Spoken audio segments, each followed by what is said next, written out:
Hello students, welcome to class 8th and today we are starting the topic that expansion of British rule in and outside of India। कि India का जो expansion of India में जो British rule था उसका expansion कैसे हुआ India के अंदर और इंडिया के बाहर, यानी ब्रिटिश जो पीपल थे वो किस तरीके से इंडिया के अंदर अपना जो हम ये कह सकते हैं कि अपना आधिपत्य है, अपना जो रूल है उसको इस्टेब्लिश कर पाए।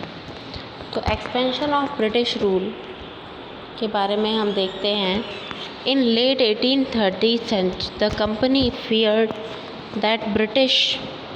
that Russia might expand across Asia and enter India from the northwest, that is Sindh।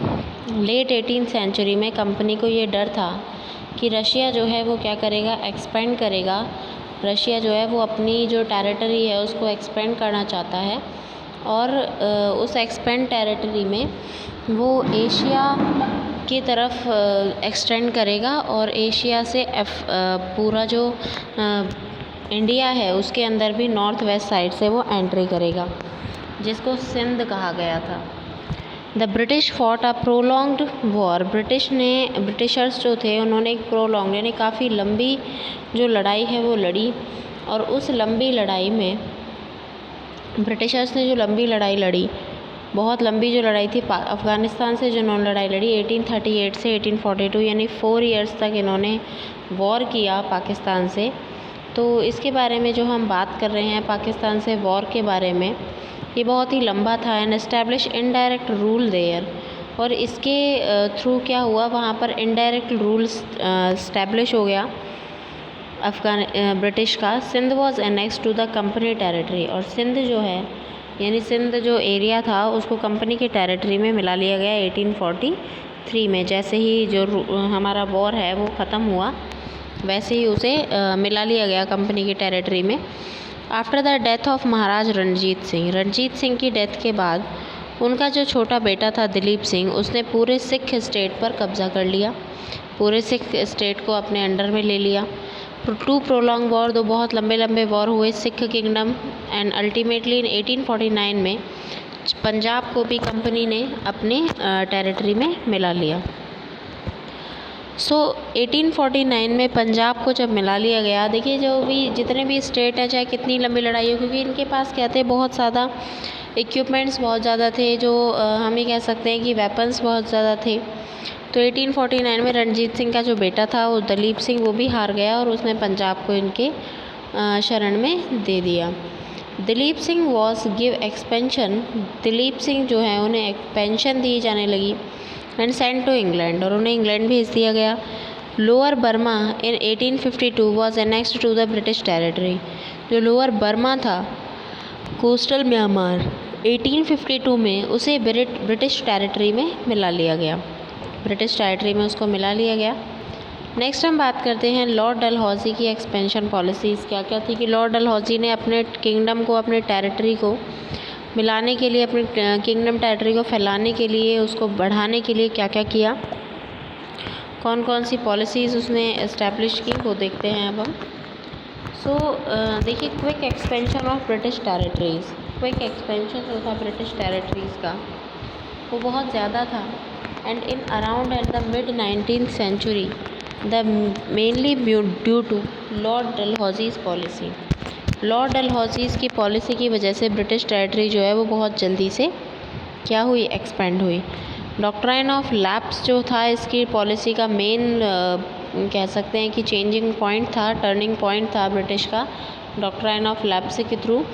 इसमें डॉक्ट्राइन ऑफ लैप्स में क्या था, डलहौजी ने डॉक्ट्राइन ऑफ लैप्स को अप्लाई किया और डॉक्ट्राइन ऑफ लैप्स के according it dependent state, according to a dependent state who would pass into British hand if the ruler, कि कोई भी ऐसा स्टेट जिसका ruler without a natural heir contrary to as old Hindu and Islamic traditions, जितने भी Hindu Islamic जो भी Kings हैं, अगर वो किसी भी उनका कोई भी नेचुरल उत्तराधिकारी नहीं होता, यानी सिर्फ उनका खुद का उनका कोई भी अगर नेचुरल उनका हेयर नहीं होगा, यानी उनका कोई उत्तराधिकारी नहीं होगा, तो उस टेरिटरी को किस में मिला लिया जाएगा, उस टेरिटरी को ब्रिटिश टेरिटरी में मर्ज कर लिया जाएगा।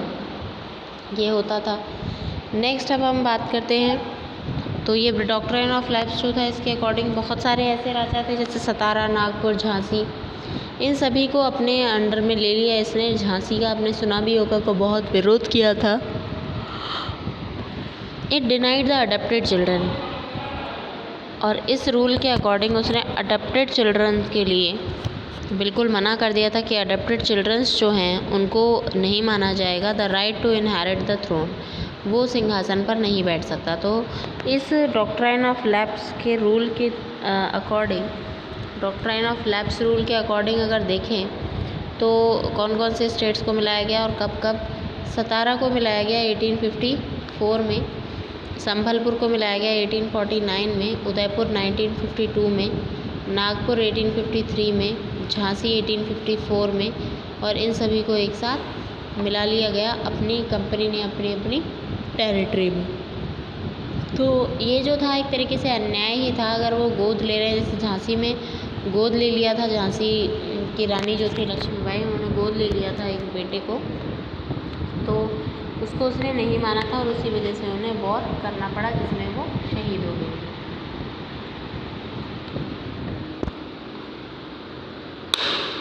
Abolition of pensions and titles, pension और टाइटल्स दोनों का अबॉलिशन कर देना। Under this policy he abolish the titles and pensions of the hairs of childless Indian ruler.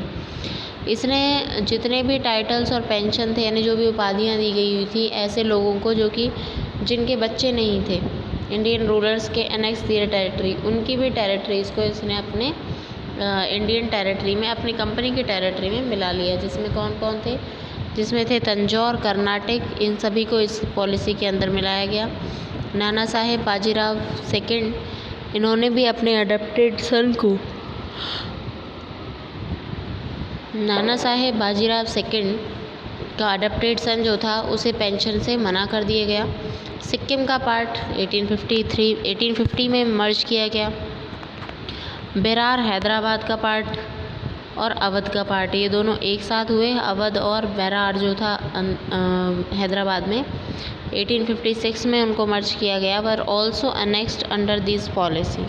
इन सभी को इसी पॉलिसी के अंदर कंपनी की टेरिटरी में मिलाया गया।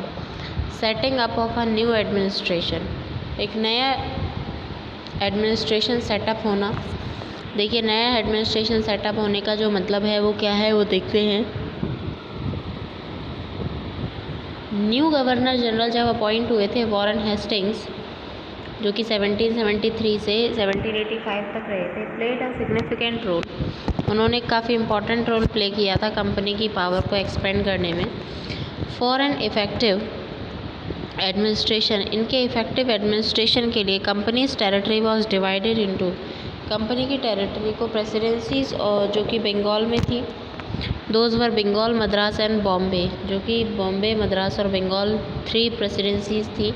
हर प्रेसिडेंसी का एक अलग गवर्नर हुआ करता था। Governor general was the supreme head, और जो गवर्नर जनरल था वो सुप्रीम हेड था, जो कि कौन थे,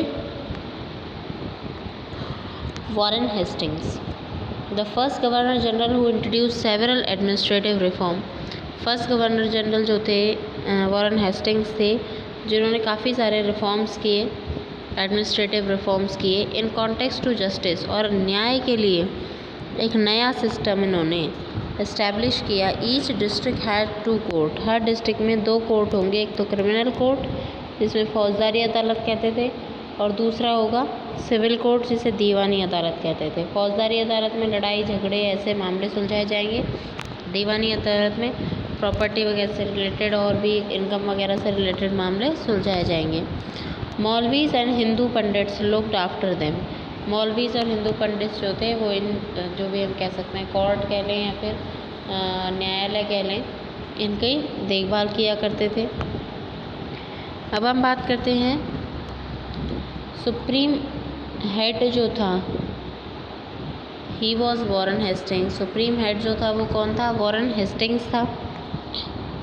the first governor general who introduce several administrative reform, ये हमने देख लिया। क्रिमिनल कोर्ट्स, अब हम बात करते हैं क्रिमिनल कोर्ट्स की।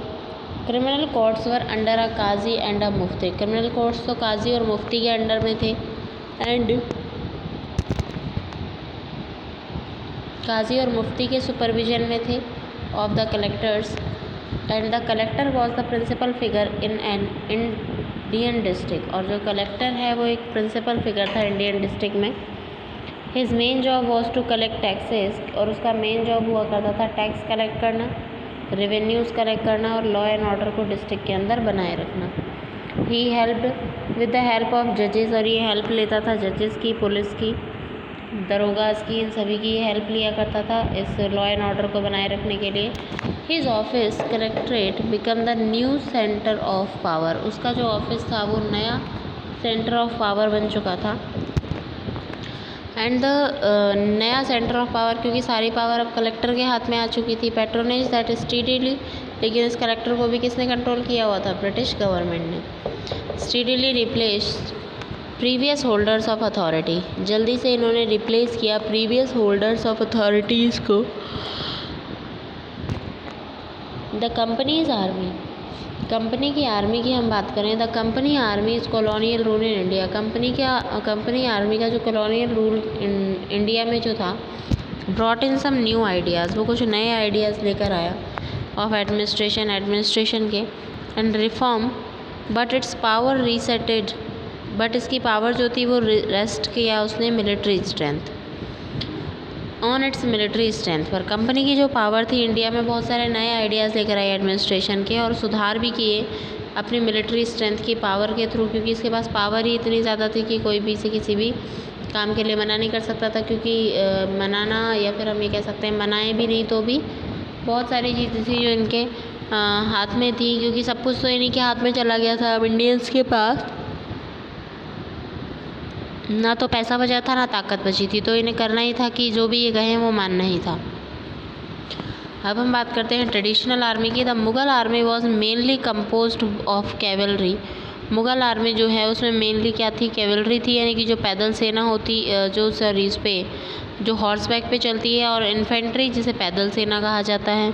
तो दो सेनाएं थी, एक तो हॉर्स वाली सेना जो हॉर्स पर बैठ के लड़ा करती थी, और दूसरी पैदल वाली सेना जिसे इन्फेंट्री जो सोल्जर्स हैं कहा जाता था।